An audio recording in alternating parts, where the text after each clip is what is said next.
Hello everyone, I am Bhupendra sir and I welcome you to my YouTube channel. आज के इस video में हम सीटेट पेपर 1 और 2 के लिए इंग्लिश पेडागोजी बेस्ड कुछ नए क्वेश्चंस डिस्कस करेंगे। वीडियो स्टार्ट करने से पहले हमारे चैनल को सब्सक्राइब कर लें ताकि जैसे ही नया वीडियो अपलोड किया जाए उसका नोटिफिकेशन आप तक पहुंच जाए। तो चलिए अब हम वीडियो को स्टार्ट करते हैं।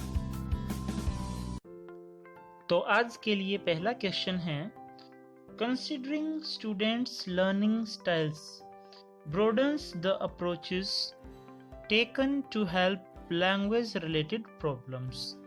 An example of a learning style is. तो यहाँ पे क्वेश्चन में बोला गया है कि अगर हम स्टूडेंट्स के लर्निंग स्टाइल को कंसिडर करते हैं, अंडरस्टैंड करते हैं, उसको हम माइंड में रखते हैं, बच्चे के सीखने के तरीके को अगर हम ध्यान में रखते हैं तो उससे क्या होता है, ब्रोडन्स, उससे ब्रॉड हो जाती हैं, ज़्यादा इफेक्टिव हो जाती हैं। क्या चीज़? अप्रोच यानी मेथड। हमारे मेथड्स, हमारी टीचिंग्स जो स्किल्स हैं वो ज़्यादा इफेक्टिव हो जाती हैं। टेकन जो हम लेते हैं to help language related problems. Language related यानी लैंग्वेज टीचिंग में जो भी प्रॉब्लम बच्चे की आती हैं उनको सोल्व करने में अगर हमें बच्चे के लर्निंग स्टाइल का पता है तो ये चीज़ काफ़ी हमारी हेल्प करती हैं। An example of a learning style is, learning style का एक उदाहरण कौन सा है? तो इस चैप्टर की थियोरी में हमने पढ़ा था कि बेसिकली 3 तरह के लर्नर्स होते हैं। लर्नर्स की 3 कैटेगरी होती हैं। Number 1 auditory learner, number 2 visual learner and number 3 kinesthetic learners. Auditory learners information को सुनकर सीखना पसंद करते हैं। विजुअल लर्नर्स इंफॉर्मेशन को देखकर सीखना पसंद करते हैं और टेक्टाइल लर्नर्स उसको करके सीखना पसंद करते हैं। तो जो दिए गए ऑप्शंस हैं उनमें से अगर हम देखें तो जो प्रिंट ओरिएंटेटेड है ये विजुअल लर्नर्स का दूसरा नाम है, यानी विजुअल लर्नर्स को हम प्रिंट ओरिएंटेटेड लर्नर भी बोलते हैं। जबकि लाउड, क्वाइट और फोकस्ड वो कोई लर्निंग स्टाइल नहीं है। तो बहुत ही सिंपल क्वेश्चन था और इस क्वेश्चन का राइट आंसर हमारा 3rd वन है। नेक्स्ट क्वेश्चन की तरफ हम आगे बढ़ते हैं। A special needs language classroom is ideally, यानी स्पेशल नीड्स वाला लैंग्वेज क्लासरूम यानी ऐसा क्लासरूम जिसमें बच्चों की अपनी पर्टिकुलर नीड है। In fact every classroom is special needs language classroom. आज हम जानते हैं कि हर बच्चे की अपनी अपनी नीड्स हैं, अपना अपना इंटरेस्ट है, उनमें बहुत सारे इंडिविजुअल डिफरेंस है, तो हर बच्चा अपने अकॉर्डिंग सीखता है। तो कहता है कि उस क्लासरूम की क्या विशेषता होना चाहिए, इज आइडियली, आदर्श फॉर्म में वो कैसा क्लासरूम होना चाहिए। फर्स्ट ऑप्शन एक्सक्लूसिवली फर्निश्ड, यानी स्पेशल फर्नीचर वगैरह उसमें वहां होना चाहिए, ये कोई जरूरी नहीं है। लोकेटेड सेपरेटली, उसको बिल्कुल सेपरेट ही हम लोकेट करें, ये भी सही नहीं है, क्योंकि एक नॉर्मल क्लासरूम में ही हमें बच्चों की प्रॉब्लम को सॉल्यूशन करना है। अगर हम कर पाते हैं तो वो बेटर अप्रोच है, बजाय इसके कि हम अलग से उसको पूरे को सेटअप करें। Integrates all types of learners, ये खासियत होती है कि वो सब तरह के लर्नर्स को इंटीग्रेट करके यानी साथ लेके चलता है, हर बच्चे की लर्निंग को फोकस करता है। तो 3rd one right answer. 4th में कहा गया है कि has extra teachers to help regular teachers, कि हम टीचर्स को एक्स्ट्रा रख लें तो वो भी कॉस्टली होगा। जो प्रेजेंट टीचर्स हैं उन्हीं की हेल्प से अगर हम इस चीज को सॉल्व आउट कर पाते हैं तो वो अच्छी अप्रोच होगी। तो इस तरह से हम देखते हैं इस क्वेश्चन का right answer 3rd one. Next question पर चलते हैं। Educators use YouTube to teach visual learners with videos, podcasts for auditory learners and interactive games for tactile learners in a language class. Here multimedia caters to individual. यानी जो educator होते हैं, question को समझिए, काफी लेंथी क्वेश्चन है। Educator word teachers के लिए यूज किया गया है कि जो टीचर्स हैं वो यूट्यूब यूज करते हैं, किसके लिए? विजुअल लर्नर्स के लिए। थोड़ी देर पहले हमने देखा था कि विजुअल लर्नर्स इंफॉर्मेशन को देखकर सीखना पसंद करते हैं, तो वो यूट्यूब यूज करते हैं to teach visual learners with videos. Podcast use करते हैं फॉर ऑडिटरी लर्नर्स, तो क्योंकि ऑडिटरी लर्नर्स वो इंफॉर्मेशन को सुनकर सीखना पसंद करते हैं, तो उनके लिए पॉडकास्ट यूज की जा रही है।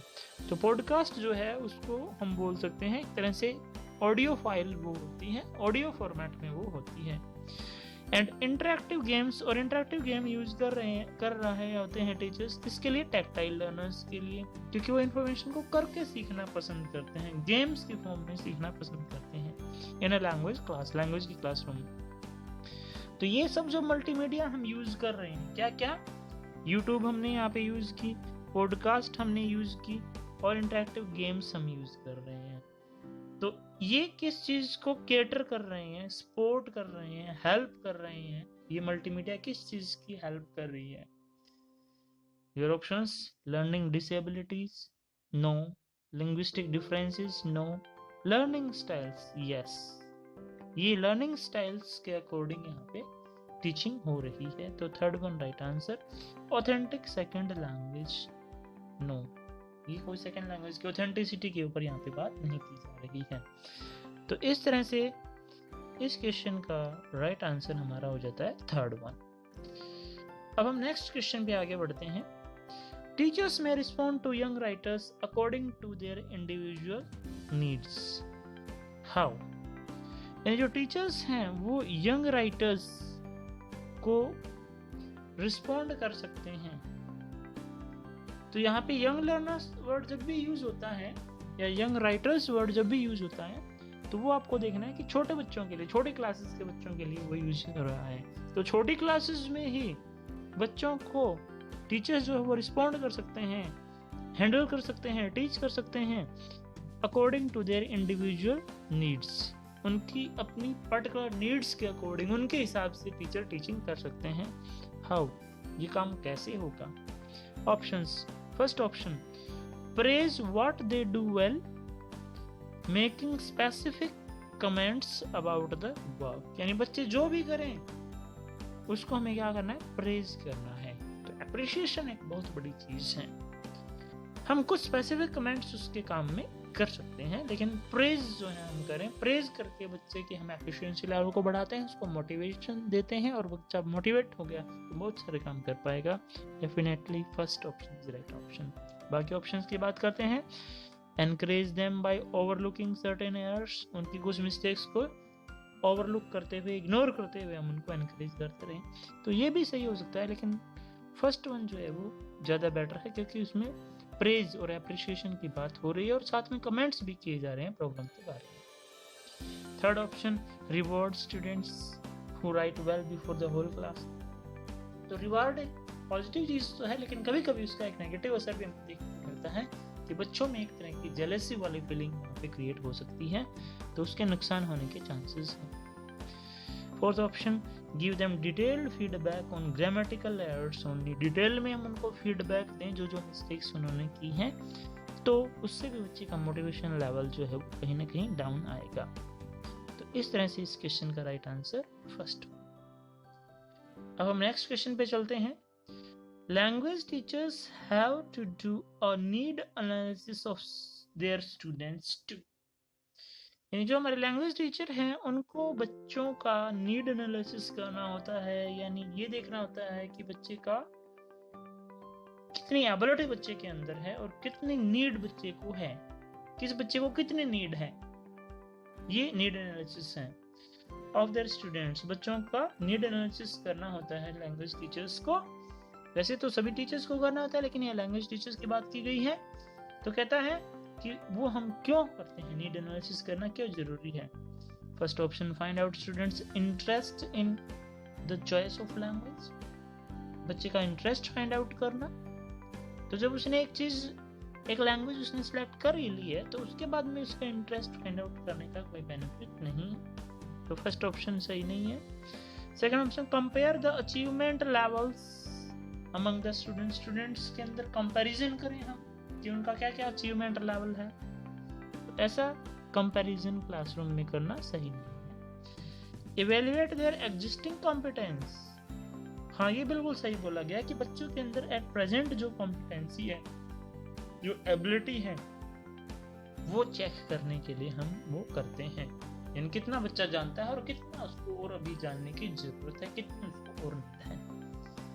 Fourth option measure their learning ability. Learning ability को मेजर करना ये नीड एनालिसिस का पर्पस नहीं होता है, क्योंकि मेजर तो फिर बाद में हम इवैल्यूएशन के थ्रू करते हैं। तो इस तरह से इस क्वेश्चन का हमारा राइट आंसर हो जाता है ऑप्शन नंबर 3। तो इस तरह से ये थे हमारे आज के क्वेश्चंस। नेक्स्ट वीडियो में हम कुछ और नए क्वेश्चंस के साथ मिलेंगे। अगर आपको इंग्लिश पेडागोजी या जर्नल कॉम्पिटिशन से रिलेटेड कोई क्वेश्चन या डाउट पूछना है तो आप अपनी क्वेरी कमेंट बॉक्स में सेंड कर दें, ताकि आगे आने वाले वीडियोस में उनको इंक्लूड किया जा सके। So thank you for watching this video.